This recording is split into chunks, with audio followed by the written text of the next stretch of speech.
Assalamualaikum warahmatullahi wabarakatuh. Perkenalkan, nama saya Salsabila Fatona dengan NIM 64241255. Di sini saya akan melanjutkan data SPSS, yaitu untuk uji parsial atau uji T dan uji simultan untuk uji F, lalu koefisien determinasi dan juga regresi linear berganda. Untuk data SPSS-nya, kita bisa masuk ke SPSS. Lalu kita klik Analyze, kita klik Regression, lalu linear.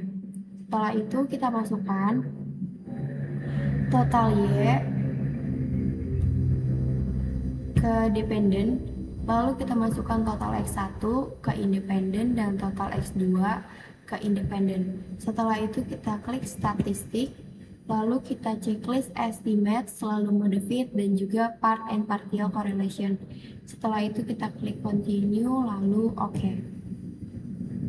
Di sini datanya sudah keluar semua. Untuk uji parsial atau uji T, kita bisa melihat di kolom koefisien, yaitu di kolom T dan di kolom sig. Untuk X1-nya dengan nilai T terhitung 3,456 dengan nilai sig 0,001. Karena nilai signifikansinya lebih kecil daripada 0,05, maka HO ditolak dan HA diterima. Lalu untuk total X2 dengan nilai T terhitung 6,746 dengan nilai sig 0,000. Karena nilai signifikansinya juga lebih kecil daripada 0,05, maka HO ditolak dan HA diterima.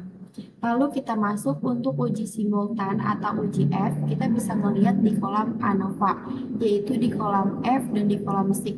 Dengan nilai hitung 206,877 dengan nilai sig 0,000.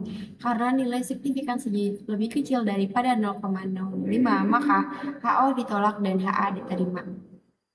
Lalu kita masuk ke koefisien determinasi. Untuk koefisien determinasi kita bisa melihat di model Sumari, yaitu di kolom R square dengan nilai hitung 0,864. Untuk koefisien determinasi ini kita menggunakan rumus, yaitu dengan rumus R kuadrat XI sama dengan beta dikali zero order. Untuk beta dan zero order kita bisa melihat di koefisien, yaitu di kolom beta dan di kolom zero order. Untuk X1 kita menggunakan rumus R kuadrat X1 sama dengan 0,324 dikali dengan 0,877 dengan hasil 0,284 yang dibulatkan menjadi 28%. Lalu untuk X2, R kuadrat X2 sama dengan 0,633 dikali dengan beta zero order 0,916 yang dihasilkan 0,580, yaitu 58%.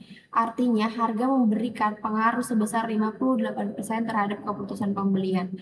Lalu setelah itu kita hasilkan R kuadrat sama dengan 28% ditambah dengan 58% sama dengan 86%. Lalu kita masuk yang terakhir, yaitu ada regresi linear berganda. Untuk regresi linear berganda kita bisa melihat di kolom koefisien, yaitu di kolom standard koefisien di kolom B. Untuk nilai konstannya 0,387 dan untuk total X1 dengan nilai hitung 0,319 dan untuk X2 dengan nilai hitung 0,571. Lalu kita menggunakan rumus, yaitu Y sama dengan A ditambah B1 X1 ditambah B2 X2 sama dengan Y sama dengan 0,387 dari nilai konstan ditambah dengan 0,319 itu X1 lalu ditambah dengan 0,571 yaitu X2.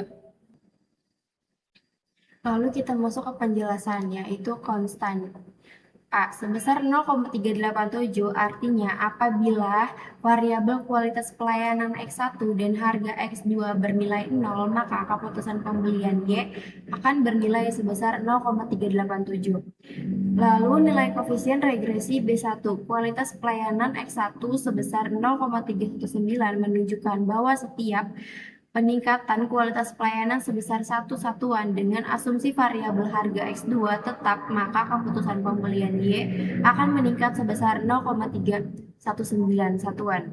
Lalu nilai koefisien regresi B2 harga X2 sebesar 0,571 menunjukkan bahwa setiap peningkatan harga sebesar satu satuan dengan asumsi variabel kualitas pelayanan X1 tetap, maka keputusan pembelian Y akan meningkat sebesar 0,571 satuan. Lalu nilai koefisien regresi B1, kualitas pelayanan X1 dan nilai koefisien regresi B2, harga X2 bernilai positif sehingga menunjukkan adanya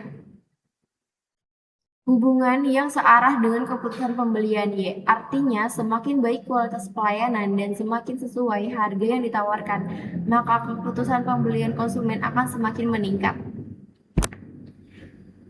Lalu variabel harga X2 memiliki pengaruh yang lebih dominan dibandingkan variabel kualitas pelayanan X1 terhadap keputusan pembelian Y karena nilai koefisien regresi lebih besar, yaitu 0,571 dibandingkan 0,319. Dengan demikian, harga merupakan variabel yang paling dominan mengaruhi keputusan pembelian pada Migacon cabang Tomang, Jakarta Barat.